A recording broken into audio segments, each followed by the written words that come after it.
¿Qué tal, queridos amigos? ¿Cómo están? Sean bienvenidos a otro programa de Rutas y Retos de Legalidad. ¿Qué dijeron? ¿Ya no vamos a sacar programa? Pues no, se equivocaron. Ya estamos de regreso para seguirles informando y seguir compartiendo la cultura jurídica que tanto nos beneficia a todos los que amamos el derecho o personas que se relacionan con estas ramas jurídicas. El día de hoy vamos a hacer ya la tan esperada parte 3 de los juicios orales en materia laboral. Para ello, pues ya contamos con un gran amigo, ya conocido por todos ustedes, el magistrado Martín Ubaldo Mariscal Rojas. Y pues vaya, vamos a entrar, como dicen, en materia, pero no sin antes saludarlo, querido magistrado, ¿cómo está?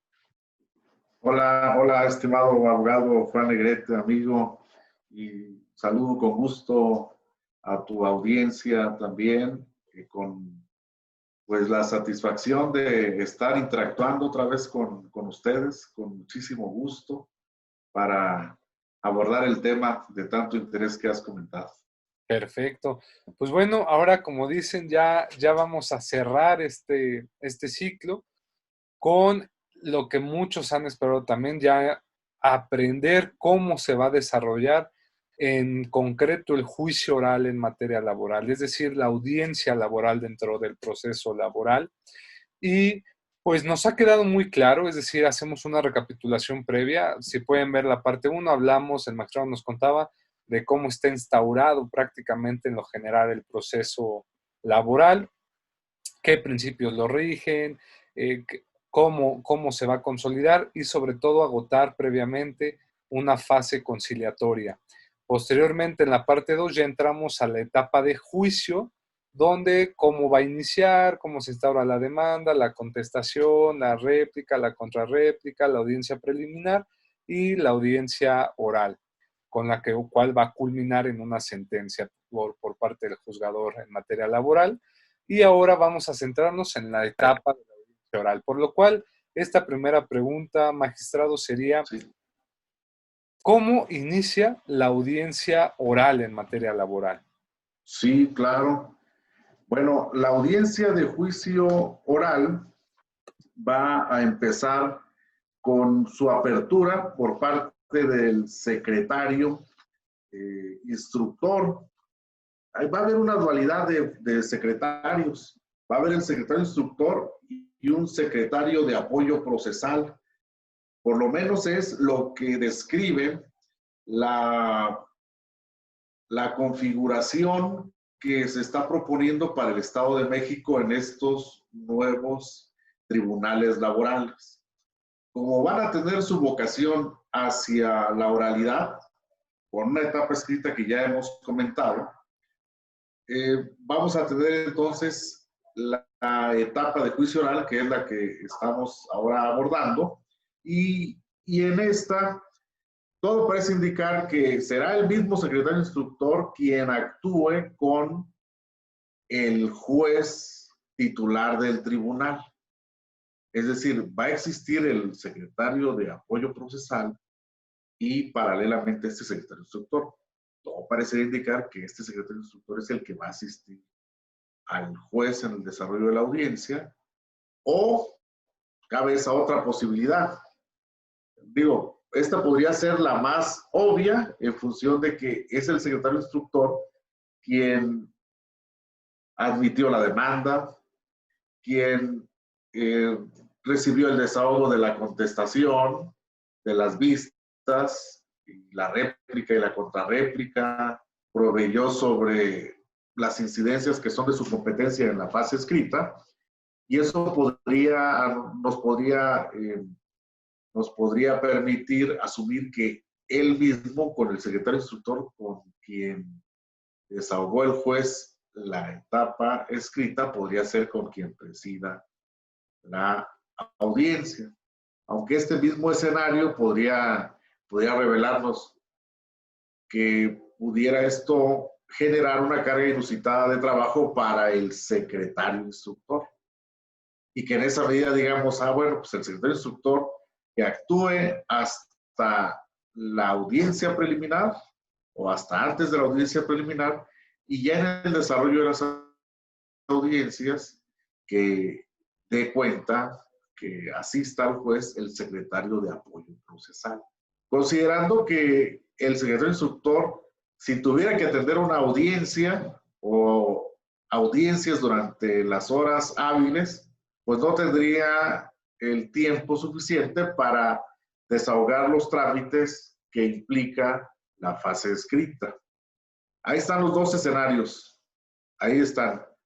Uno, que puede ser lógico, así como lo planteaba al inicio, que el secretario instructor que vio cómo se integró la litis sea el que asista al juez en la audiencia de juicio oral y en la preliminar, o bien que una vez que el secretario instructor ha concluido la etapa escrita, sea el secretario de apoyo procesal quien auxilia al juez en el desarrollo de las audiencias. Considerando que las audiencias en sí mismas pues podrían ocupar las horas hábiles del día, es decir, entre 9 y 3, ¿cuántas audiencias podría el juez agendar?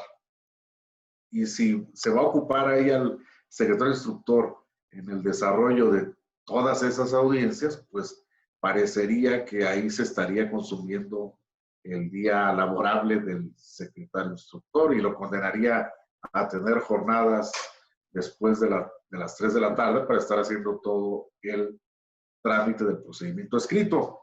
Bueno, ese es un escenario. No hay que perderlo de vista. Vamos a ver de qué manera los tribunales organizan su trabajo y cómo disponen la actuación del secretario instructor y del secretario de apoyo procesal. Pero bueno, ese es el tema.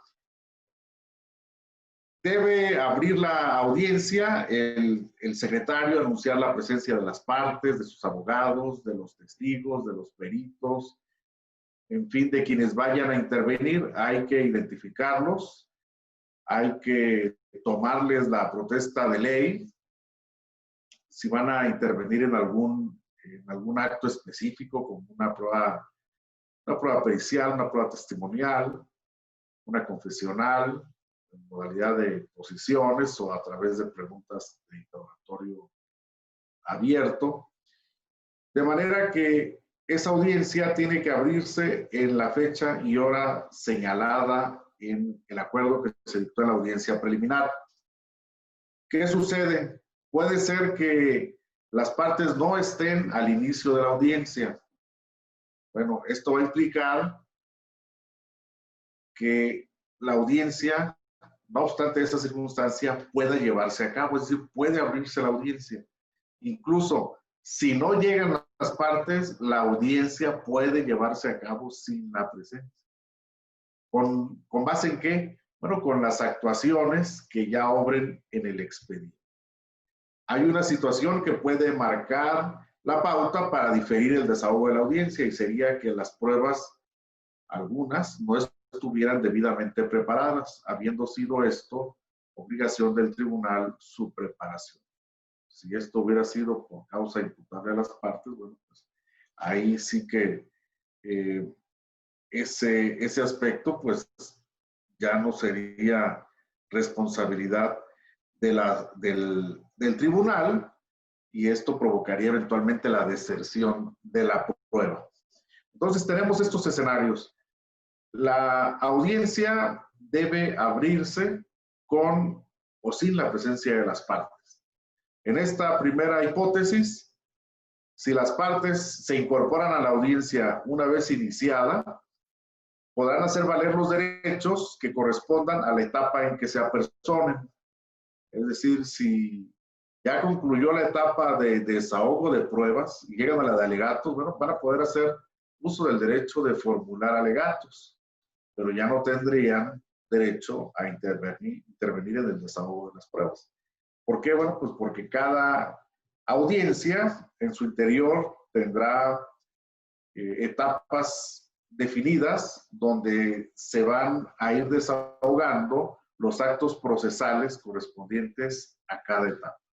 Primero, bueno, la admisión de las pruebas y la declaratoria del juez de tener por desahogadas las que correspondan por su naturaleza.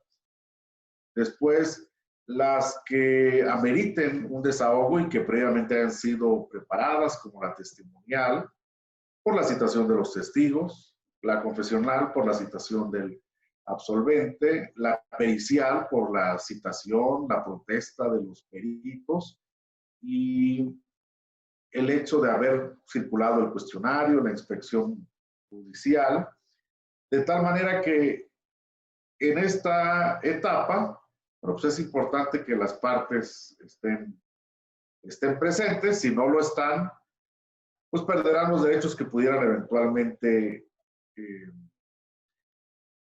hacer valer. Perdón que lo interrumpa, En la etapa de la audiencia de juicio oral ya no habría posibilidad de impugnar las decisiones del tribunal.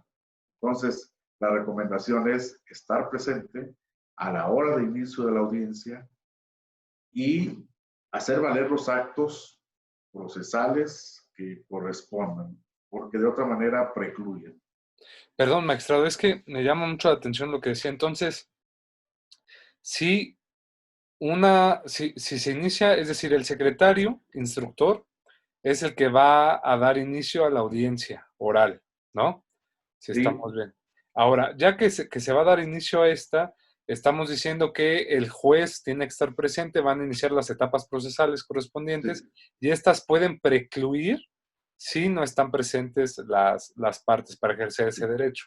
Pero ello no implica que el juez, como director de orquesta, por así decirlo, Sí. empiece a llevar a cabo. Ahora, cuando hablamos de desahogo de pruebas, Sí. si llegan, porque obviamente se citan a los peritos o se citan a los testigos, se presentan ellos a la audiencia, el juez puede decirles, a ver, ustedes son testigos de la parte actor y ustedes de la parte demandada, entonces yo soy quien nos va a estar llamando y les va a estar haciendo las preguntas, o cómo es esa parte, porque tengo entendido yo que en una etapa oral, pues si se van a hacer preguntas a los testigos y demás, las partes las pueden hacer, ¿no? Sí. Entonces, si no están estas partes, ¿cómo sería ahí el desahogo de las pruebas? ¿El juez haría las preguntas a las partes o simplemente Sí. los nombra y dice, bueno, no están las partes, pues ya lo que sigue, ya no tomo en cuenta pues, lo que desahoguen? ¿O cómo sería ahí, Max? Claro, a ver, permíteme, déjame encender el ventilador. Claro que sí, no se preocupe, porque aparte sabemos que los climas en nuestra ciudad son muy movidos y entre que hace calor y de repente hace mucho frío, pero son preguntas interesantes que surgen A ver, es adelante. interesante y aquí también quiero salvar esta situación. Posiblemente incurrir en una imprecisión. El juez va a presidir íntegramente la audiencia de juicio oral. Mm. La declaratoria que hace el secretario es para anunciar que inicia la audiencia, que la va a presidir el juez, que están presentes las partes, pero el juez es el que va a decretar la apertura de la audiencia una vez hecho este anuncio por parte del secretario, y él es el que va a recibir todo el debate probatorio. Bueno, es interesante el planteamiento que haces porque hay una dinámica específica en el desahogo de las pruebas. ¿Cómo es que trasciende esto a la realización, al verificativo de la audiencia? Bueno, la presencia de las partes puede no ser indispensable para que la audiencia se desahogue, ¿sí? Es decir, si están o no están las partes, la audiencia se tiene que abrir. Ahora, ¿qué es lo que va a suceder? Digamos, fenomenológicamente, ¿qué puede suceder? Hay pruebas que, como lo anticipábamos, se van a desahogar por su propia y especial naturaleza. Si el debate se centró en pruebas documentales, no hay mayor problema porque el juez tendría por admitidas y desahogadas en el mismo acto las pruebas documentales y la presuncional, es decir, aquella que se hizo valer en el escrito de demanda o de contestación o en la réplica o contrarréplica, y no ameritan mayor trámite. Así que estén o no las partes, esa, esa prueba se va a tener por desahogado. Sin embargo, vienen las otras pruebas, las que ameritan un desahogo específico. Y la instrumentación del desahogo de la prueba es donde podríamos poner énfasis. Si para llevar a cabo el desahogo de la prueba testimonial es necesario que el oferente le formule oralmente las preguntas al testigo y el oferente no se encuentra en el momento de la diligencia en el que ya se va a proceder al desahogo de esa prueba, desde el punto de vista, esa prueba no puede llevarse a cabo. Tendría que declararse desierta. ¿Por qué? Porque no está presente la parte a quien le corresponde formular el interrogatorio. Y como es un interrogatorio oral, hay que hacerlo en el momento de la diligencia. Y aquí yo me inclinaría por pensar que aun cuando el juez es proactivo, conforme al diseño de la Ley Federal del Trabajo reformada, me parecería que estaríamos ante un caso donde evidentemente la prueba tendría que declararse desierta por falta de interés jurídico de la parte oferente. De igual manera con la prueba confesional, si no está presente quien ofreció la prueba, esta no puede llevarse a cabo porque las posiciones también hay que formularlas oralmente, al igual que las preguntas abiertas que se pretendiera llevar a cabo. En el caso de la pericial, si está presente el perito y él lleva por escrito su dictamen en función de un cuestionario previamente elaborado y el perito cumplió con las formalidades porque además lo designó el propio juez, desde mi punto de vista esa prueba sí podría tenerse por desahogada porque finalmente el perito va a rendir el dictamen, pero ya en función de la designación que hizo el juez, porque como apuntábamos, la prueba pericial cambió en su dinámica y ya no es aquel ejercicio de perito del actor y perito del demandado, sino un perito oficial que va a designar el juez, al que las partes pueden formularle preguntas en función del sentido de su dictamen. De manera que si el perito está presente, lleva su dictamen y no están las partes, pues a él la dictaminación se le habría encargado finalmente el órgano jurisdiccional y si él está presente, puede presentarlo y tenerse por desahogada. La inspección, si al momento de la diligencia ya están ahí los documentos en el local del juzgado sobre los que habría de recaer la inspección, desde mi punto de vista también esta podría llevarse a cabo, aun cuando no estuvieran las partes. Pero puede haber esas consecuencias derivadas de la ausencia de las partes en función de los actos necesarios para el desahogo de la prueba. Si es un tema de instrumentalidad, es decir, de, oye, pues para que haya testimonial, debe haber quien formule las preguntas, salvo el caso en que la testimonial tenga que desahogarse por exhorto, porque ahí hay dos modalidades.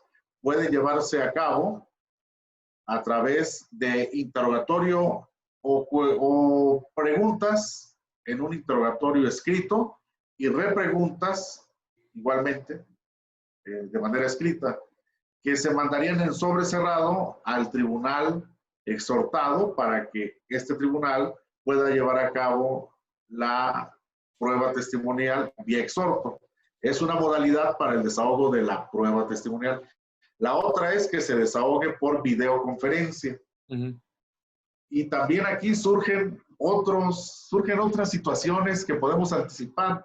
Esa diligencia por videoconferencia, habría que señalarla para la misma fecha y hora en que se va a llevar a cabo la audiencia de juicio oral, es decir, habría que mandar el exhorto, y aquí es otra modalidad introducida por la Ley Federal del Trabajo. Los exhortos se van a mandar vía electrónica, ¿sí? Ya no por escrito, así lo contempla la Ley Federal del Trabajo. Entonces, bueno, salvo la posibilidad de que el oferente, quien ocupe ese trámite a realizar vía exhorto, le diga al tribunal, oye, dame el exhorto, yo lo llevo personalmente, físicamente, y yo lo traigo de regreso, ¿no? Es decir, yo me encargo de su diligenciación. Entonces, surge esta problemática de la mano de este comentario que atinadamente acabas de formular, esta pregunta, cuestionamiento, donde diríamos, bueno, se manda el exhorto para que se desahogue la testimonial a través de videoconferencia.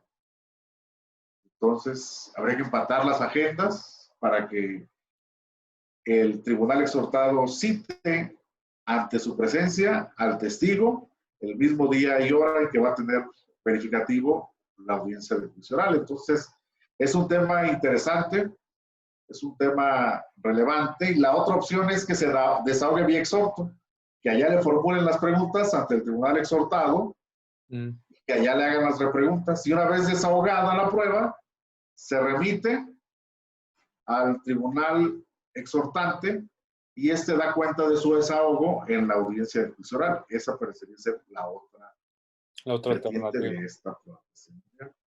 Y por ejemplo, magistrado, nos ha dado puntualizaciones interesantes. Vamos a imaginarnos que ya se abre, se da la apertura del juicio oral. Ya está demandado, parte actora, ya están los peritos, ya están los testigos. ¿Cómo sería este caminito? Es decir, ya vamos como a ponerlo de alguna forma imaginariamente en una práctica. Ya que están las partes, ¿qué debe hacer, qué debería hacer el juez y cómo deberían reaccionar las partes y qué deberían hacer hasta llegar al final de la audiencia? Bien, pues estamos todavía en un escenario de como los boxeadores, ¿no? Antes de la pelea, en los rounds de sombra.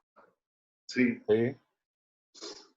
De tal manera que, como lo comentábamos hace un momento, al inicio de la audiencia el secretario va a certificar la presencia de las partes y de quienes van a intervenir en la audiencia. Y entre ellos estarían los testigos. Ya hicimos un ejercicio de simulación de una audiencia de juicio oral y ahí nos planteábamos esto, que al inicio se identifican a las partes y a los testigos y una vez que se ha certificado su presencia se les pide que permanezcan en el exterior del recinto para efecto de que pues, no escuchen mayores incidencias de con las que no deberían tener contacto visual y auditivo, para efecto de no contaminar, ¿no?, su testimonio. En esa medida, el juez abre la audiencia. La primera etapa sería la admisión de las pruebas que ya estuvieron debidamente anunciadas por parte del secretario instructor en el desahogo de la audiencia preliminar. El acto de la admisión es responsabilidad ya propiamente del juez y ya él va a decidir si se admite o no una prueba en la audiencia de juicio oral. Esto puede traer, déjame hacer este comentario, este tema puede traer consecuencias que se anticipan. Es decir, el hecho de que el juez decidiera no admitir una prueba va eventualmente a generar un perjuicio a las partes, pero como es un acto intraprocesal, no sería impugnable en la audiencia de juicio oral, porque así lo establece la Ley Federal del Trabajo. No hay recurso en contra de las determinaciones que se tomen en la audiencia de juicio oral. La única posibilidad es el recurso de reconsideración, pero en la audiencia preliminar. en relación con las determinaciones del secretario instructor. Hay posibilidad de que posterior a la audiencia de juicio oral, si se decretara una medida cautelar por parte del secretario instructor, en esa situación podría caber el recurso de reconsideración, pero solo en contra de esa determinación. De esta manera, diríamos, se abre un escenario en el que esa determinación de tener por no admitida una prueba, pues va a repercutir en su momento en la regularidad procesal del juicio laboral, pero solo sería impugnable en amparo directo. Entonces, ahí está este escenario, así se ha movido, así se ha desenvuelto la justicia laboral sin recursos ordinarios al interior del procedimiento. La novedad ahora en el diseño de este nuevo juicio ordinario laboral es la procedencia del recurso de reconciliación contra las determinaciones del secretario instructor. Esto ya me fue planteado en otro foro, donde se preguntaba la siguiente situación. Esto no va a determinar que ulteriormente el Estado mexicano tenga una responsabilidad por no contemplar recursos efectivos al interior del proceso. Y aquí habría que tomar en cuenta la naturaleza del proceso laboral, donde se privilegian principios de justicia social, donde se pretende que esta justicia sea ágil, sea efectiva, y la posibilidad de recurso está salvada con el hecho de que proceda el amparo directo y en el cual se puedan hacer valer las violaciones acontecidas durante el procedimiento. Bueno, esto es importante, ¿no? En esta dinámica que estamos abordando, y nos quedamos en el punto de que se le pide a los testigos que permanezcan fuera del recinto. Cuando llegue el momento en que el juez dice, sí, efectivamente se admite la prueba testimonial, está debidamente preparada, vamos a proceder a su desahogo, le pide al secretario o al oficial o a la policía procesal, en ocasiones se le llama así, la policía de apoyo al tribunal, que haga entrar al recinto uno por uno a los testigos. Y los otros testigos los mantiene en un lugar donde no puedan tener acceso a las declaraciones de los testigos que van rendiendo su testimonio. En esa medida se le hace entrar, llega a la sala, se le ubica en el espacio habilitado dentro de la sala de audiencias para los testigos, y en esa medida se le da el uso de la voz al oferente de la prueba. Quien ofreció la prueba va a tener la posibilidad de llevar a cabo el interrogatorio. Ahora, este interrogatorio tenemos que asumirlo de esta forma. No es un simple cambio de barniz en relación con la testimonial que habíamos practicado. Parece que hay un cambio, pues, sustantivo, sí podemos afirmarlo. No es cambiar nada más la terminología de cuestionario de preguntas a interrogatorio, o cuestionario de repreguntas a contrainterrogatorio. Parece que va más allá por unas circunstancias que vamos en este momento a mencionar. Ya frente al testigo, va a haber que desarrollar esas habilidades de exposición en público, pero también en función de esto, ¿qué es lo que queremos que aporte el testigo a nuestra audiencia, a nuestro juicio? Y en esa medida, ¿qué es lo que queremos? Que el testigo nos cuente una historia.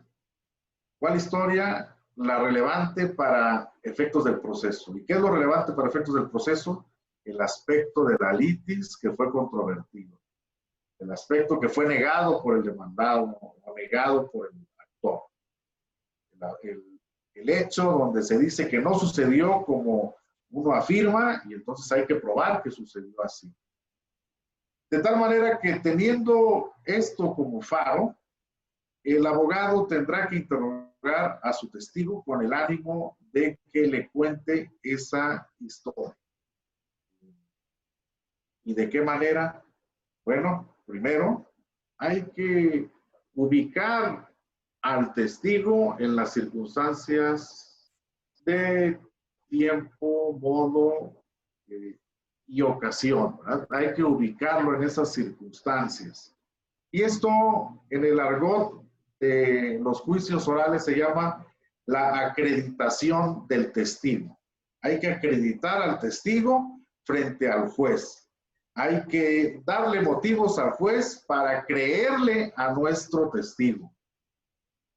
¿Por qué? Bueno, pues, como ya nos lo exponía en un diverso foro, un maestro muy connotado en juicios orales, el maestro David Fernández Mena, que trabajó mucho en la implementación de la reforma laboral y ahora se desempeña en el Tribunal Superior de Justicia de Chihuahua, nos decía esto: para el juez, el testigo es una persona extraña y él no tendría por qué creerle. Entonces, el abogado oferente de la prueba debe, a través de este ejercicio de acreditación del testigo, darle al juez los motivos para que crea en el testimonio de esa persona que nosotros estamos llevando al juicio. Entonces, es importante no olvidar este aspecto en la dinámica de la prueba testimonial. Oferente de la prueba, como primer punto, acredita a tu testigo. A ver, y aquí hay que deslindarlo. Estas no son las tachas legales. Las tachas legales son un tema que por ley el tribunal debe formularle al testigo. Pero el tribunal no nos va a hacer la chamba de acreditar al testigo. No. El tribunal va a hacer lo que la ley le ordena para descartar las tachas legales.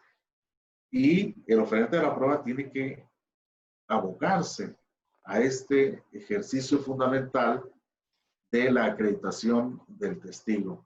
Hay que preguntarle aquello que le permita al juez saber por qué conoce los hechos de los que va a declarar. Ah, porque era también trabajador de la misma empresa. Ah, porque su turno coincidía con el turno en el que trabajaba también nuestro cliente. Ah, las funciones que desarrollaba, sí tenían incidencia con las funciones que a su vez desarrollaba el trabajador.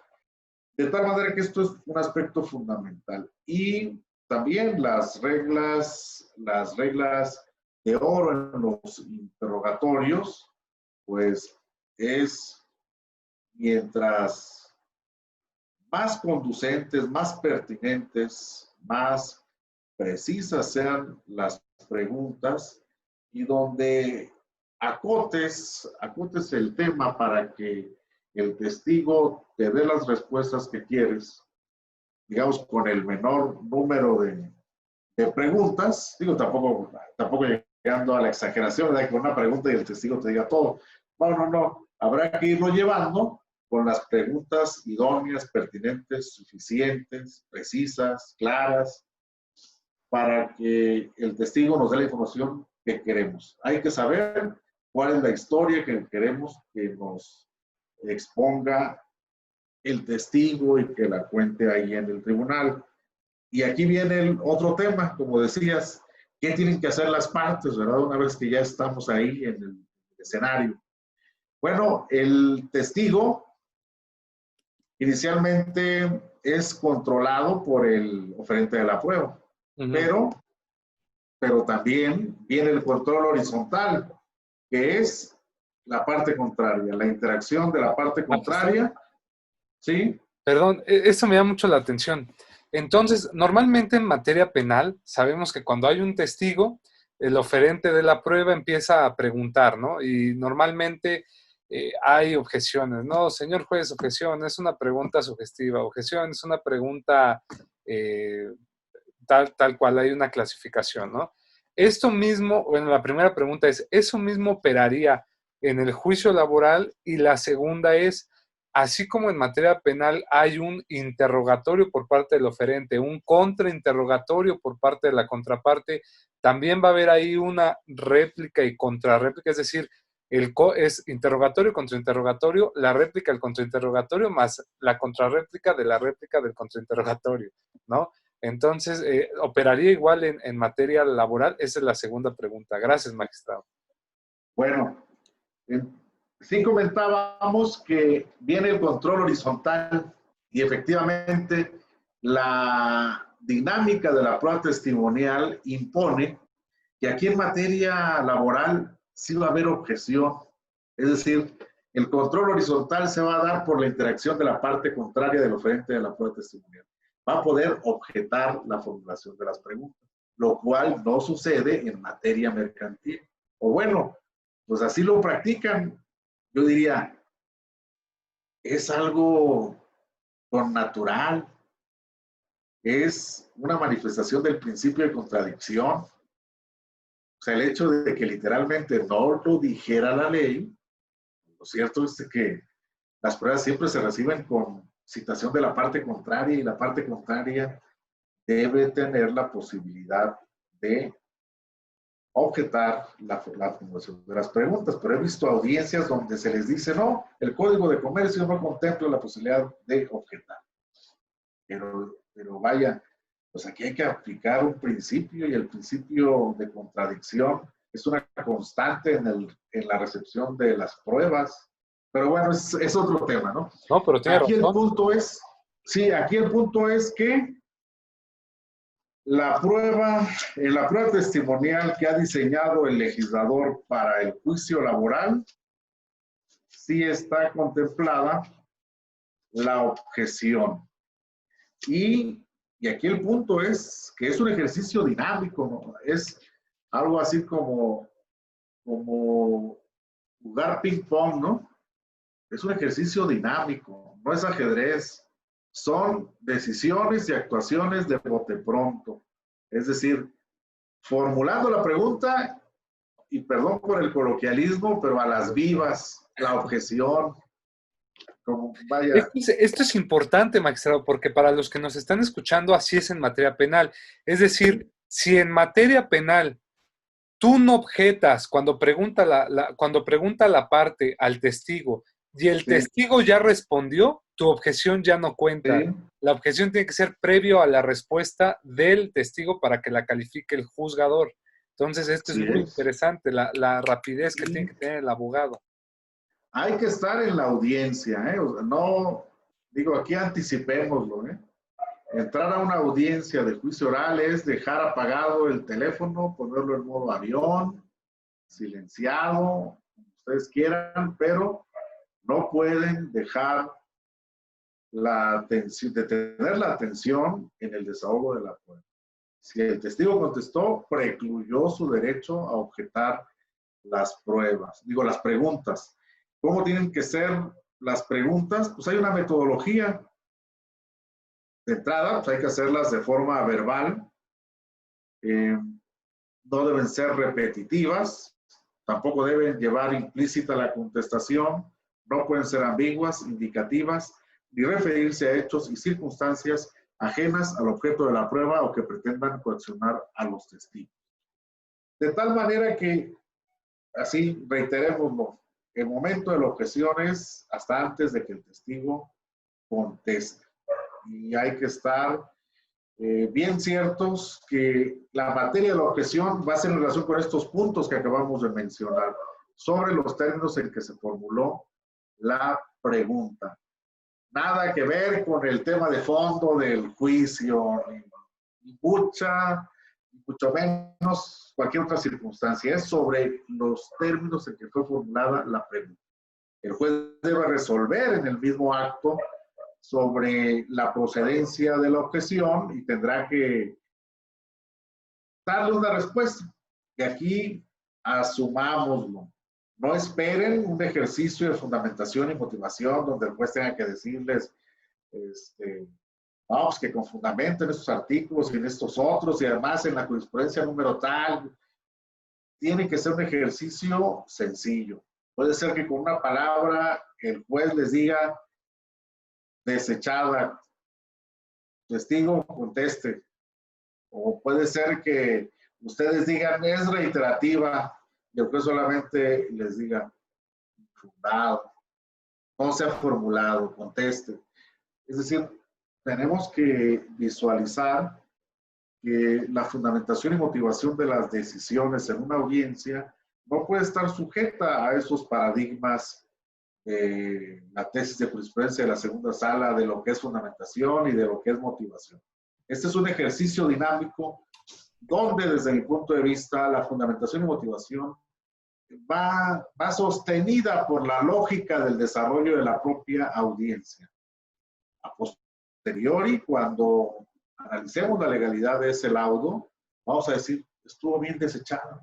¿Por qué? Porque efectivamente no se había formulado, digo, ya se había formulado la pregunta, o porque efectivamente era ambigua, o porque efectivamente era indicativa.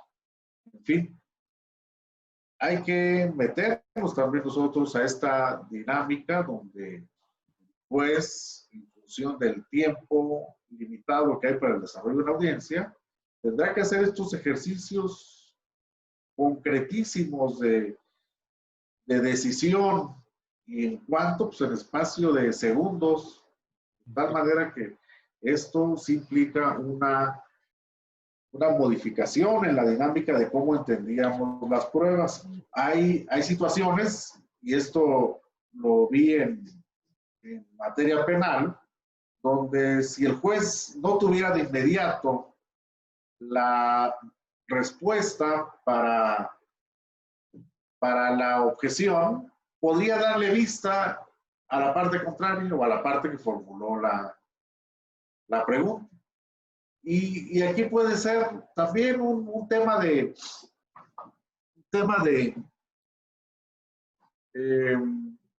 agilidad mental en el momento de la audiencia, porque también otra palabra mágica en esta dinámica podría ser reformulo, señoría, y en vez de ponerte a refutar la objeción, mejor dices reformulo y vuelvo a plantear la pregunta. O decirle al juez por qué no tiene razón en la objeción, ¿verdad? Pero en dado caso es reformulo. Y bueno, es importante ejercer estos derechos, porque si no, pues el oferente de la prueba se va en blandito, ¿no? Lo dejas ir solo, y si fuera una estrategia de litigación, si estás consciente de ello, puede ser bueno, ¿verdad? Como dicen los proverbios, si ves que tu enemigo se está equivocando, no lo distraigas. Pero si no es así, si ves que está caminando por un sendero donde está obteniendo la información que quiere y tú no estás haciendo tu trabajo objetando o impidiendo esto, bueno, pues sí sería un tema de riesgo para el resultado procesal. Entonces, este es un momento del control del testigo, la objeción. Después de que el oferente de la prueba concluye su interrogatorio, viene el momento de la parte contraria y él va a formular el contrainterrogatorio. Diríamos, son las repreguntas. Bueno, no puedo negar que se parece, pero es otra dinámica. Porque entonces, de la información que dio el testigo, tú ahí le vas a preguntar, ¿para qué? Bueno, pues para hacerlo caer en contradicciones, para preguntarle datos que eventualmente, si los aporta, pudiera cambiar la versión que inicialmente se ha dado. Sí. Y de igual manera, del contrainterrogatorio, pues tendrá la parte oferente la posibilidad de hacer objeciones. Y esta pregunta ya me la habían planteado en otro foro. Si se puede formular el reinterrogatorio y el contrainterrogatorio. La Ley Federal del Trabajo no lo contempla. Sin embargo, hay una disposición en las reglas generales de la conducción de audiencias donde al juez se le permite darle el uso de la voz a las partes en un número equitativo de ocasiones y también por tiempos equitativos. De tal manera que si ese reinterrogatorio o recontrainterrogatorio fuera útil para la dinámica del juicio, yo no vería obstáculo en que se llevara a cabo. Pero obviamente va a ser algo que el juez tendrá que definir en el momento del desahogo de la prueba testimonial. Y aquí también, pues las reglas técnicas, ¿no? De estos ejercicios dialécticos de la prueba, donde como máximas de la experiencia o reglas técnicas, si ustedes quieren, se dice, nunca le preguntes por qué a un testigo si no sabes qué va a contestar. ¿Por qué? Bueno, pues porque si ya, algo así como que si ya te había dado la información que tú querías y le preguntas por qué, ahí se puede reposicionar. Es decir, el mismo testigo podría darse cuenta que ya dio una información que podía comprometer a quien lo ofreció como testigo. Y cuando le preguntas por qué, no, pues ahí te mete todas las justificaciones y el que está formulando el contrainterrogatorio, el contrainterrogatorio, entonces ya estaría flaqueando en su estrategia de litigación. Entonces, esa es una máxima de la experiencia o una regla técnica del desarrollo de los interrogatorios, no preguntarles por qué, si es que no sabes qué te va a contestar. Y también hay que saber parar, ¿no? Como los jugadores de cartas. Hay que saber cuándo levantarse de la mesa. Y aquí también el tema es, ya te dio la información que querías, ya, párale, ¿no? Ya obtuviste la información, ya se aportó a la audiencia, ya quedó en los registros. Entonces, ya no preguntes más. Sí. ¿Por qué? Bueno, porque si ya conseguiste tu objetivo, ir más allá puede llevarte a un escenario incierto donde ya no tengas el control de esa información y puedas echar para abajo lo que ya construiste. Al término del contrainterrogatorio, el juez podría interrogar al testigo libremente. El juez podrá pedirle al testigo, cuando no conteste directamente una pregunta, podrá pedirle que la conteste. Además, como ya lo decía, puede formularle directamente preguntas. Y eso es algo importante. La persona a la que le debe quedar más claro la dinámica de los hechos sobre los que va a resolver es el juez. Y esta Ley Federal del Trabajo reformada habilita al juez con todas esas facultades. Lo define como un juez proactivo, de tal manera que esto va a ser muy importante. El juez ejerza esa facultad. Y aquí, ojo, sin subsidiar la posición de las partes, sino privilegiando su posición como juzgador, como el que debe conocer el debate, los hechos del debate. No es un juez de palo, no es un juez mirón, no, es un juez conductor de su audiencia, es un juez proactivo. Y bueno, al término de este ejercicio, las partes pueden ejercer el derecho de hacer la objeción o refutación de los testigos, tanto en su persona como en la calidad de su testimonio. Igual diríamos, ¿se parece al incidente de Tachas? Sí, sí se parece, pero es la prueba de refutación del testigo, está prevista en el 918 de la Ley Federal del Trabajo, ya en su texto reformado. Y les digo, puede haber esa propensión, no es cierto, no es el 918, está en las disposiciones de la prueba testimonial, obviamente, pero ahí está contemplada esa posibilidad de las partes para refutar el testimonio, sí, 8.18, perdón. Las objeciones a los testigos se formularán oralmente al concluir el desahogo de la prueba para su apreciación por el tribunal. Cuando se objetara de falso un testigo, el tribunal recibirá las pruebas de en la audiencia de juicio. Solo se admitirán documentales, las que consten en medios electrónicos, presuncionales y las que se desahogan por su propia y especial naturaleza. Desahogadas estas, y después de escuchar a las partes, se resolverá en la misma audiencia de juicio. Entonces, existe esta posibilidad de refutar el testimonio de los testigos. Hay también otro ingrediente en la dinámica de esta prueba testimonial. Y qué bueno que mencionaste el paralelismo con el sistema penal acusatorio, donde existe la técnica para evidenciar contradicción, para superar contradicción y la técnica de apoyo de memoria. Pues aquí hay que decirlo. Una técnica de apoyo de memoria se habilita o se hace necesaria cuando el testigo nos llega a decir no recuerdo. Pero si dice no sé, bueno, yo creo que ahí no podría introducirse una técnica de apoyo de memoria porque el testigo está diciendo no sé. Pero si el oferente de la prueba ante esto dijera, señoría, quiero hacer uso de la técnica de apoyo de memoria para mostrarle al testigo los documentos que obran en el expediente fojas tal, y la parte contraria no objeta esa petición. No puede pasar, puede pasar. Puede pasar, pero no sería el supuesto, porque estamos refiriendo que es una técnica de apoyo de memoria.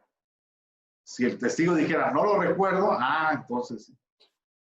Pero si dice, no sé, si dijera, no sé, estaría ya en el ámbito de lo discutible, pero tendría que sobrevenir la objeción de la parte contraria. Es decir, señoría, es improcedente porque el testigo dijo, no sé, no dijo, no lo recuerdo.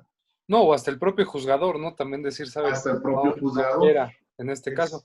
Y, por ejemplo, Max Cerdo opera igual cuando se trata de peritos. Obviamente hablamos de que las preguntas que se le van a hacer a los peritos, si es que hubiera, pues tienen que ser en materia de que rindan algún peritaje. No sé, por ejemplo, si en materia laboral se pueda dar el caso del uso de peritos en la materia o no sea frecuente. ¿Cómo ve usted? Sí, los peritos se utilizan muy, muy a menudo. De hecho,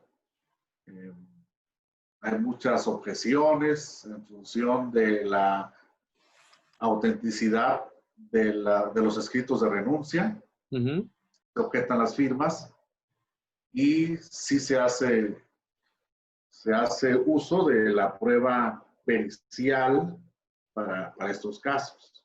Y el ejercicio sería igual. O sea, ya que tengo yo el perito que lo llamo, empiezo a preguntar y como con los testigos, pero nada más que la diferencia es, aquí es sobre el peritaje presentado, ¿no? Sí.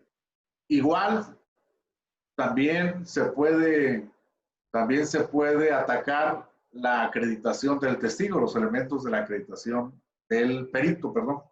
Es decir, se le puede poner de manifiesto al juez, oiga, está rindiendo su opinión, pero no tiene las cartas credenciales necesarias, la experiencia, el diploma que tiene, pues es de técnico, no es verdaderamente de un profesional, no tiene cédula, en fin, situaciones de ese tipo. Y las partes, que uno que trajiste a colación la prueba pericial, porque las partes podrán estar asesoradas en el desahogo de la pericial por un asesor. Así lo dice la ley. Este asesor obviamente tendrá que ser otro experto en la misma especialidad sobre la que verse la que detenta el experto nombrado por el juez. Y en esa medida nos va a obligar a obligar a las partes a contratar a un experto en esos temas para que los auxilie en el desahogo de la prueba pericial. Y esto va a ser en función de qué? En función del sentido de la opinión del perito oficial. Es decir, no por el hecho de que las partes no puedan designar a un perito, van a quedar en indefensión, no van a tener posibilidad de defensa en el mismo escenario de la prueba pericial. Y hay que decirlo porque luego Luego las partes llegan con conceptos de violación en sus demandas de amparo directo, donde hacen valer cuestiones de carácter técnico sobre las opiniones del perito. Pero esas opiniones, hay que decirlo así, primero tienen que pasar por el tamiz de la justicia ordinaria, es decir, hay que hacerlas valer en el desahogo de la audiencia donde se recibió la pericial. ¿Para qué? Bueno, pues para que sea materia del debate, para que el perito, lo que emitió esas opiniones, pueda refutar esas observaciones. Okay. Llevado esto al escenario del amparo directo sin que previamente haya sido absorbida esa carga procesal por la parte correspondiente, pues como que lleva o conduce a decir que esos argumentos no formaron parte del debate y en esa medida resultan inoportunos ya en el amparo directo. Y por ejemplo, esto obliga a que las partes, ahora con sus asesores, en el momento del desahogo de la diligencia, hagan valer sus observaciones. Okay. Ahí es donde tienen que hacerlos valer y el juez tendrá que pronunciarse en relación con ellas al dictar la sentencia. Perdóname. No, no se preocupe, Max, está muy interesante el tema, pero entonces, pues ya ahorita que ya vimos cómo se abre, cómo se apertura la audiencia, cómo se llaman los testigos, cómo se desahogan los testigos, cómo se desahogan los peritos, ya que se desahoguen estas pruebas que son las que prácticamente pues se van a desahogar en ese momento, porque las que se desahoguen por su propia naturaleza, pues ya lo va a hacer inmediatamente el juzgador. ¿Qué seguiría ya para clausurar esta audiencia? Sí, bueno, déjame nomás referirlo así muy rápido. Sí. Las otras pruebas que tienen incidencia son la confesional, que tiene incidencia en el desahogo de la audiencia de juicio oral, la confesional que se va a llevar a cabo ya sea por posiciones o en interrogatorio de preguntas abiertas. ¿Por qué? Bueno, ya lo hemos comentado, la prueba confesional en su dinámica de posiciones, es decir, de afirmaciones que se imputan a la parte absolvente, pues había caído prácticamente en un resultado predecible. El absolvente iba a responder no a todo.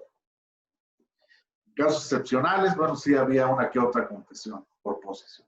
Entonces se fusionan las dos mecánicas, las posiciones y el interrogatorio abierto. Es decir, la confesional se puede ofrecer a través del desahogo de posiciones o a través de responder a preguntas abiertas. Esto hace atractivo, oxigena a la prueba confesional, porque entonces lo que comentábamos hace un momento de la historia que nos va a relatar el testigo, esa misma historia se la vamos a poder preguntar a las partes, ¿sí? Es decir, ya no le vas a decir, sí es cierto como lo es que usted despidió a tal persona. No, a ver, cuéntanos la historia, ¿cómo estuvo lo del despido? ¿Sí? De tal manera que van a venir nuevas virtudes, nuevas habilidades, las partes tienen que ambientarse, no es en estos nuevos aires que está tomando el derecho laboral y hay que asumirlo de esa manera. No hay algo así como que no podemos pensar que es pan con lo mismo. No, hay que asumir mejor que es un nuevo sistema de justicia y en esa medida puede ser que todos salgamos favorecidos y principalmente el destinatario de la justicia social, que es el trabajador. Y bueno, desahogado todo el caudal probatorio que lo ameritara, debe hacerse una certificación por el secretario, donde haga constar que no hay pruebas pendientes de desahogo. Con esa certificación se da vista a las partes para que manifiesten lo que a sus intereses convenga. Si ellas afirman que hay una prueba pendiente, el juez dispondrá su desahogo si esto es cierto. Y si no, se cierra el debate y se les concede el derecho de formular alegatos. Ya lo hemos reiterado, ya lo hemos dicho. Hay que considerar que es un ejercicio importante, se podrá hacer uso de la voz frente al juez se podrán utilizar argumentos que a modo de síntesis, y esto es importante, a modo de síntesis, no de resumen, a modo de síntesis, ¿cuál fue el tema central del juicio y cuáles fueron las pruebas que ustedes ofrecieron para demostrar sus afirmaciones y las razones del por qué hay que desestimar las de la parte contraria? Hay que utilizar un lenguaje contundente, un lenguaje enfático, una expresión corporal también convincente, para que el juez, si es la ley así lo dice, que debe dictarse la sentencia en el desarrollo de la audiencia de juicio oral. Si el juez decide tomar o emitir su sentencia en ese acto, este ejercicio puede ser muy útil. Al igual que si decide dictar la sentencia en 2 o 3 o 5 días, pues también será un ejercicio útil porque podrían ustedes, a través de su alegato, pasarle la película del juicio en 5 minutos, pero a virtud del desarrollo de una técnica de expresión, de utilizar el discurso adecuadamente, como un medio. Y magistrado, Sí. perdón, aquí hablaríamos también que existiría dos tipos de alegato, uno de apertura y uno de clausura, o solo se estarían haciendo alegatos ya al final de la audiencia. Sí, aquí no está previsto como tal el alegato de apertura, solamente la fase de alegatos como una etapa del debido proceso al final del juicio. Okay. Así es. El juez debe dictar la sentencia en la audiencia, o bien, si las constancias son voluminosas o los temas son complejos, puede dictarla dentro de 5 días siguientes. Perfecto. O nada le impide también decretar un receso y en el mismo día dictar la sentencia.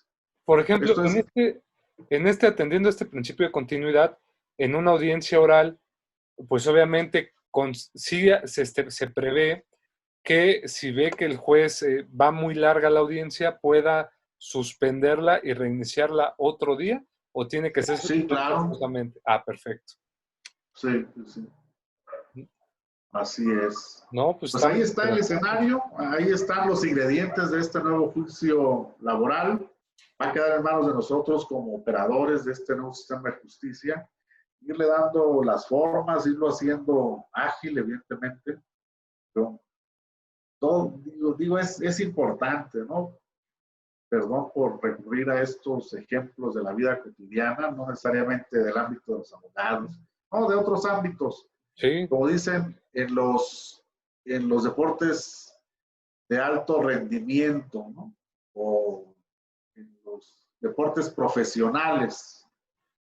Dicen que los campeonatos se ganan en la oficina, es decir, en el diseño, en la planeación de cómo vamos a abordar la temporada. Entonces, estamos en una fase crítica, que es el diseño de los nuevos tribunales. Hay que optar por las mejores estructuras, las estructuras que mejor acomodan a los sistemas de justicia oral. Hoy en nuestro país, si tomamos en cuenta que la justicia todavía es predominantemente escrita, se ve en toda la República juzgados unipersonales, es decir, donde hay un solo titular. Para un modelo escrito, de justicia escrita, pues puede ser razonable, pero ya para un modelo de justicia oral, pues parece que ya no es tan ad hoc, tan idóneo. ¿Qué es lo que hemos visto a través de todos estos años de justicia escrita? Que el juez puede tener 20 secretarios si quieres, pero al final es uno el que decide. Entonces, esa estructura llega un momento en que se colapsa y se vuelve una estructura subutilizada, porque pone más asuntos en estado de resolver de los que materialmente pueden fallarse. Y en Exacto. esa medida no sería, no sería un escenario deseable que a nuestros nuevos tribunales laborales les sucediera eso. Si se diseñan tribunales laborales de un solo titular, aún siendo justicia oral a base de audiencias, pues, ¿qué, qué podría llegar a pasar? Si ya tenemos la experiencia de los juicios penales, donde los tribunales de oralidad penal se llaman, por ejemplo, juzgado primero de control, pero ahí coexisten 5 jueces, por ejemplo, pues esa es una buena modalidad. Esa es una buena modalidad y me parece la idónea para un sistema de justicia con base en audiencias. Pues El la tarea Estado es de muy México, amplia. O sea, la tarea es así amplia es, y la tarea la sí, tenemos que abocar. Sobre todo, creo que vamos bien, creo que estamos teniendo sí, luz. No hay nada mejor sí. también que en la práctica vayamos corrigiendo estas cosas, pero sí, estoy de acuerdo que hay que preverlo desde las oficinas y pues vamos a ir arrancando ya que se está normalizando esta parte de la apertura de los juzgados. Pues querido magistrado, el Sí, tiempo vuela, el tiempo es, como siempre decimos, es envidioso porque se va bien rápido, sí. no nos deja nada. Pero realmente gracias porque creo que en estas 3 fases de estos 3 programas pudimos comprender cómo se va a instaurar ya el nuevo juicio laboral en México con la reforma que ya va a entrar en octubre, bueno, más bien que ya con los nuevos tribunales que surjan en octubre en estos 10 estados, pues vamos a ver este cambio. Adelante, magistrado, ¿quería decir algo? Es que hubo acuerdo el fin de semana de pues del Perfecto. Consejo para la implementación de la reforma laboral y Ajá. se aplazó hasta noviembre el inicio de Mire. funciones de los tribunales laborales y Uh-huh. van a ser nada más 8 estados de la República donde arranque el nuevo sistema de justicia laboral. Se bajaron Guanajuato y Tlaxcala. Perfecto, pues ya tenemos ya actualizado en este momento cómo va a estar, pues ya a partir de noviembre vamos a ver cómo funcionan, si es que las circunstancias también no nos rebasan, porque esa es otra que Sí, pues hay que cuidarnos en esta parte. Pues realmente muchas gracias, magistrado, fue excelsa las charlas que tuvimos, gracias por compartirnos su conocimiento y apoyarnos a comprender en algo este proceso laboral. Sabemos que es una labor titánica reducir todo ese conocimiento en 3 horas, divididas en 3 programas, pero de verdad muchas gracias. Agradecemos mucho también al doctor Raúl Juan Contreras Bustamante, director de la Facultad de Derecho de la UNAM, al maestro Ricardo Rojas Arévalo, director de Educación a Distancia, y a la doctora Sonia Venegas Álvarez, directora del Seminario de Derecho Administrativo y quien hace esto posible también. Por favor, suscríbanse a nuestro canal para que día con día reciban la información que tenemos para ustedes y se estén actualizando constantemente. Compártanlo porque puede ser de gran ayuda a otras personas que tal vez ustedes no saben el gran apoyo que le pueden dar. Y también regálenos un like. Magistrado Martín Ubaldo Mariscal Rojas, gracias por su tiempo. Este siempre es su espacio y esperemos vernos pronto con otro tema diverso en materia laboral. Muchas gracias y desde aquí a la distancia un fuerte abrazo. gracias igualmente para todos ustedes, para el señor director de la facultad y todas las autoridades.